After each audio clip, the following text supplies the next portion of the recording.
Baiklah, Assalamualaikum warahmatullahi wabarakatuh. Nah, perkenalkan nama saya Irmayanti dengan NIM 1930106021. Nah, pada saat sekarang ini saya akan membuat sebuah video tentang mata kuliah embriologi, yaitu materinya tentang gametogenesis. Nah, yang mana gametogenesis ini adalah proses pembentukan gamet atau sel kelamin. Yang mana sel gamet ini ada dua, yaitu gamet jantan dan gamet betina. Gamet jantan disebut dengan spermatozoa yang dihasilkan oleh testis. Dan gamet betina atau ovum yang dihasilkan oleh ovarium. Nah, sebelum saling terjadi pembuahan atau bertemunya antara sel gamet jantan dengan sel gamet betina ini, kedua sel kelamin tersebut harus melalui proses pematangan untuk akhirnya bisa dilepaskan. Nah, proses pematangan dari spermatozoa atau sel kelamin jantan ini dinamakan dengan spermatogenesis. Dan proses pematangan dari sel kelamin betina atau sel telur atau ovum disebut dengan oogenesis. Nah, yang pertama itu ada spermatogenesis. Nah, spermatogenesis ini adalah awal dari proses pembentukan sel spermatozoa yang biasa kita kenal dengan nama sperma. Proses ini terjadi di dalam sel kelamin jantan yang disebut dengan testis. Nah, tepatnya terjadi pada tubulus seminiferous. Nah, yang mana tubulus seminiferous ini berperan penting pada proses pembentukan sperma karena pada dindingnya terdapat ribuan calon sperma yang disebut dengan spermatogonium atau spermatogonia. Agar bisa melakukan pembelahan sel yang terjadi secara mitosis maupun meiosis hingga pada akhirnya terbentuk sperma yang matang. Selanjutnya ada urutan atau tahapan-tahapan proses spermatogenesis. Yang pertama, tahapan awal yaitu spermatogonium. Spermatogonium ini akan mengalami proses pembelahan mitosis dan berubah bentuk menjadi spermatosit primer atau spermatosit pertama. Spermatogonium ini memiliki 23 pasang kromosom atau 46 kromosom. Yang tahapan kedua yaitu spermatosit primer. Nah, spermatosit primer ini merupakan hasil pembelahan dari spermatogonium secara mitosis seperti yang telah saya jelaskan tadi. Nah, yang kemudian spermatosit primer ini akan mengalami pembelahan lagi yaitu secara meiosis 1 dan berubah bentuk menjadi spermatosit sekunder. Nah, tahapan yang ketiga atau C yaitu spermatosit sekunder.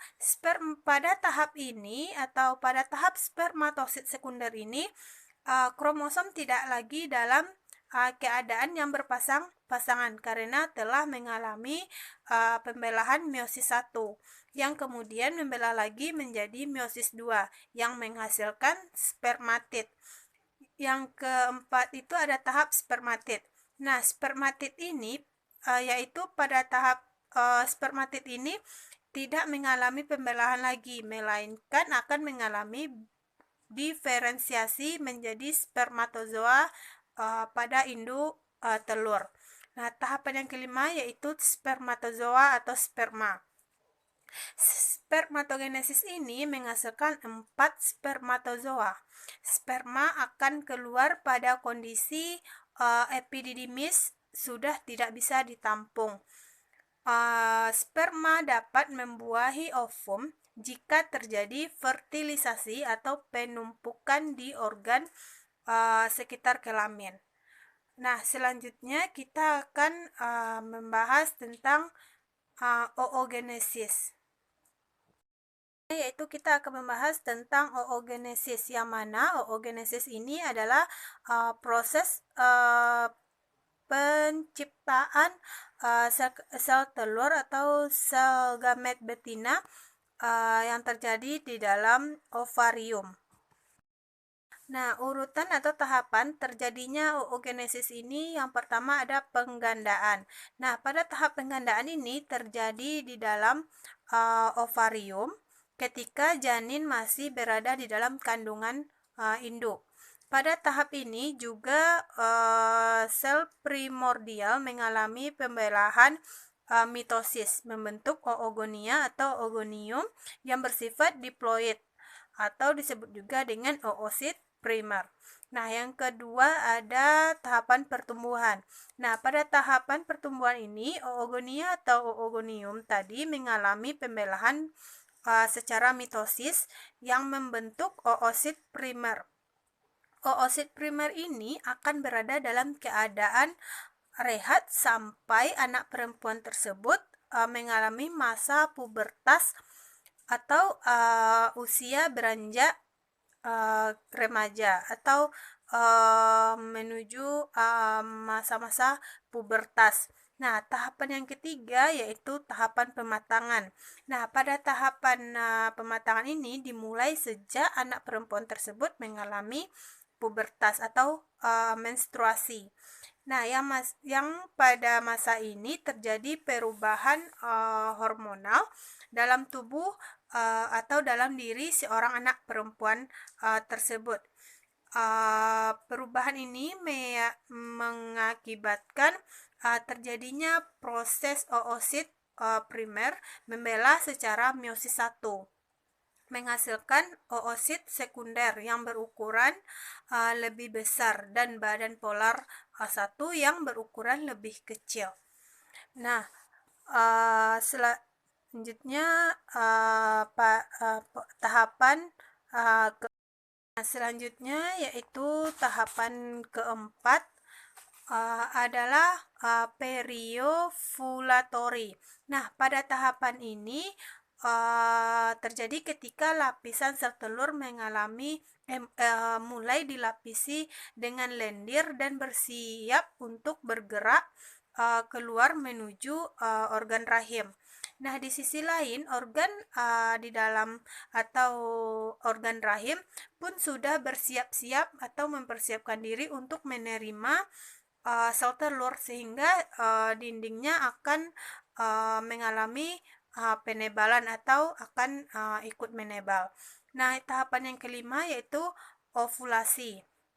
Nah, pada tahapan ini ada cairan enzim cairan enzim khusus yang dimiliki oleh tubuh untuk membentuk lubang agar memudahkan sel-sel telur bergerak melalui tuba Fallopi, yaitu yang mana tuba Fallopi itu tempat yang menghubungkan antara indung telur dengan organ rahim.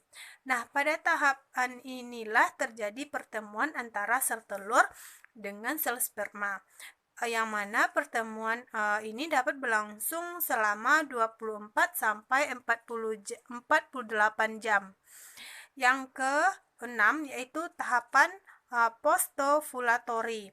Nah, pada tahapan ini jika sel telur berhasil dibuahi oleh sperma atau spermatozoa, akan berkembang sel telur tersebut akan berkembang di tubuh seorang wanita pada dinding rahimnya dengan bantuan luteinizing hormone atau disebut juga dengan hormon luteinizing atau LH.